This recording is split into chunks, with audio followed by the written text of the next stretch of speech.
Welcome to part 5 of the chopper rebuild. You might notice there's a bit of a gap there. I've just had other bits and bats I've been working on.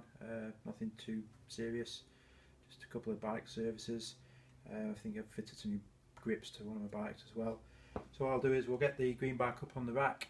This episode I'm going to try and get it all done. I don't know if we will, so it might stretch out into one more episode, but we'll carry on with the rebuild. Some of the parts that we need to have cleaned, etc. So rather than waste time, let's get on with it. Right, I've had to put the bike on the bench because this has been a bit of a problem. When I got it up on the framework there, it just wouldn't go in straight. It was starting to try and cross thread, and the last thing we want to do is be cross threading that. So it took me some time, but I've got that in. Just got the locking washer to put on. Lock that in place, that stops that undoing, and that's not wanting to play ball very well. Let's try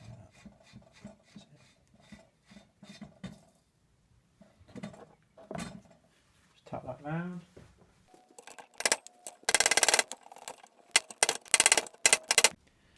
Right, so I've got the bike back on the stand.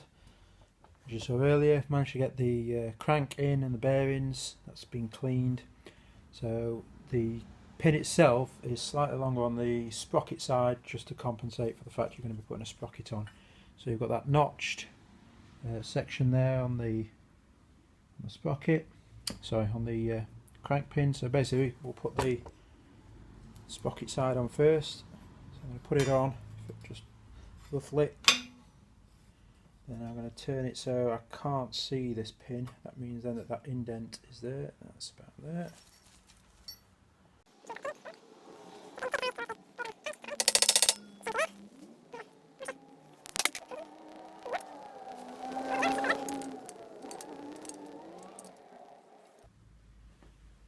Okay, let's start on the rebuild of the front suspension. You saw in the early episode that I've rebuilt the fork. We know it's purple. Still got to sort out this brake guide and this, but I'll do that once we've got some more cables. I've got some to order still. So what I'll do is we'll start fitting this. I've cleaned the bearings. Hopefully you can see. So we've cleaned and packed them. So that one sits on the bottom there like that. Then I've also done top. So we'll put that in there and try not to drop any of the bearings while we're going. That's in. And I find, as I say, if you put grease on, it should hold them in when you flip it over.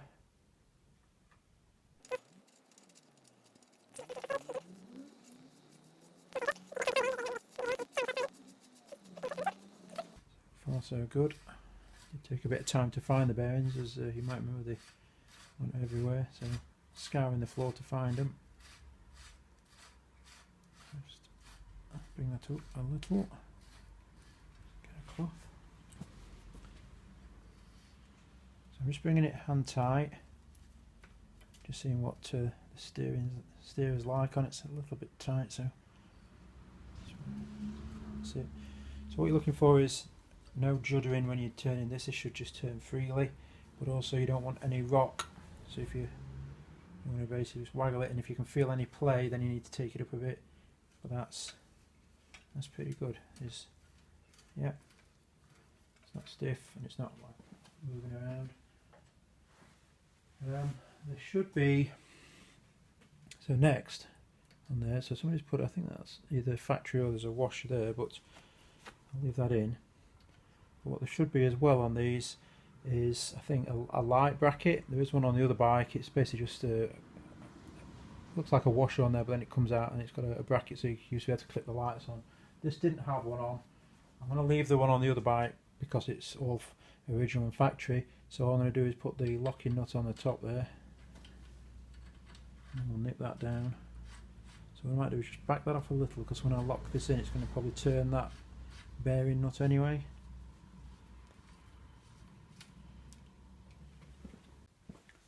So just nip that up. Try not to move the bottom nut too much.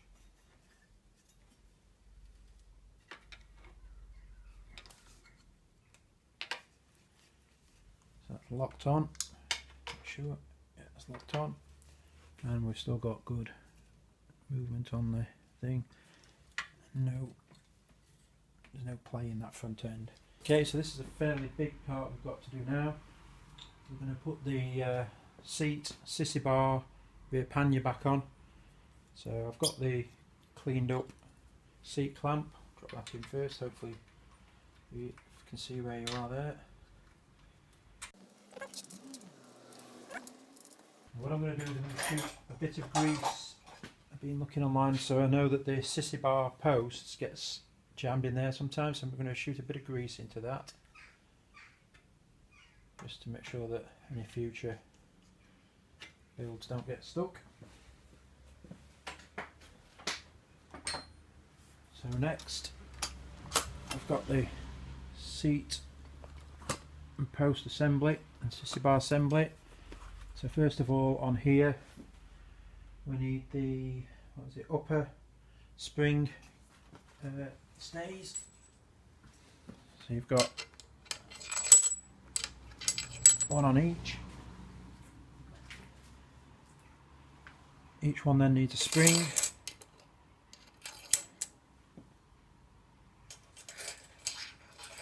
And shows you I've done it wrong. There should be the clamp there, so I just need to swap that out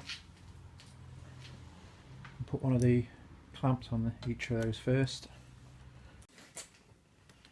So we've now got the clamp, upper spring, the spring, and then the lower one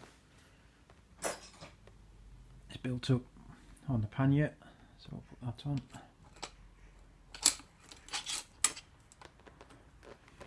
And we'll try and get this whole assembly mounted in.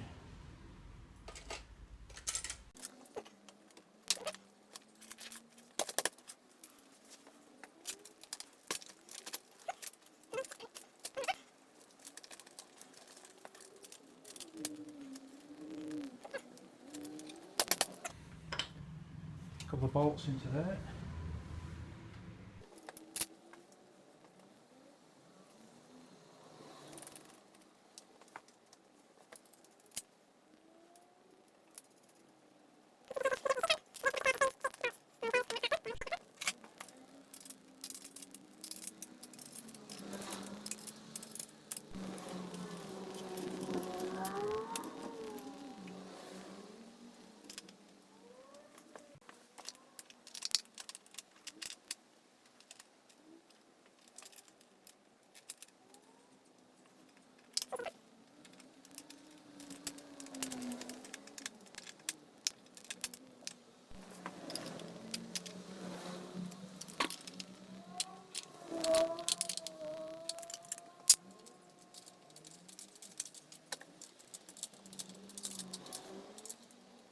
So to finish off, we'll just drop the stem in, just wind that down, wind it, the locking, I don't know if it's a locking pin, but basically as you tighten the top it pulls it up and spreads this out to lock it in place. So just undo that, drop it in, and I'm going to set it to the same height as the other bike, which is actually about there. And simply lock the top off.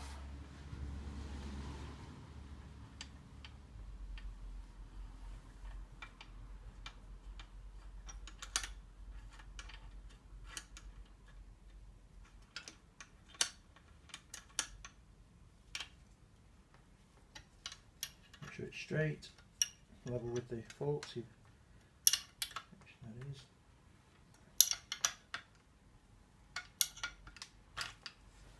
That's it. Just got the handlebars to put on. So another job done. So I think what we'll do is we'll finish off by having a quick look at the chain that we've got soaking in the citric acid bath. See how that's progressing. Right, we're 12 hours in to the citric acid bath. Got a bit of a scum on the top of there. Let's have a look. Still quite a lot of fizzing going on as well. Probably should have gloves on. That's pretty clean, that. What we'll do is I'll get a bath of water, take it out and we'll give it a clean. Right then, just turn that way. Got a clear bowl of warm water.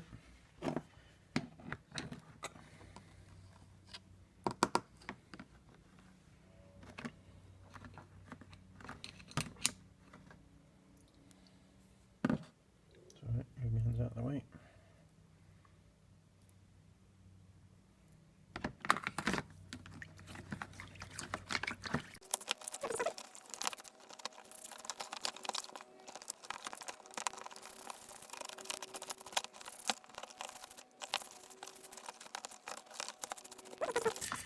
New one to me. As I say, never use citric acid, but that is something I'll definitely be using again. You're just brushing it. Well, I'm just brushing it, and although I've got grease on it still, it's just all the rust is just basically flaking off or just rubbing off with a toothbrush. Like that there. Yeah, overall, that's a winner for me. That. I'll probably put the chain off the rusty bike and then see how that goes. So I'll just get that off and we'll put that in a minute. But yeah, definitely do that process again. Bit of an update on the purple bike. We've got some movement on the chain, not a great deal, but it's a lot better than it was before. I'm going to give that another soak in WD. As I said before, the chain will get changed, but while we're just waiting for bits to soak and loosen up, I thought we'll give it another go. So I'm going to have to give that a bit of WD in there. The Sturmey Archer 3-speeders, you can see the chain sheared off there. The rear brake mechanism is absolutely solid. We've got plenty of rust and locked up nuts on the sissy bar. Same with the seat post as well. That's locked on there, solid. Go to the front. We've got the mechanism. 3-speed is also locked up as well.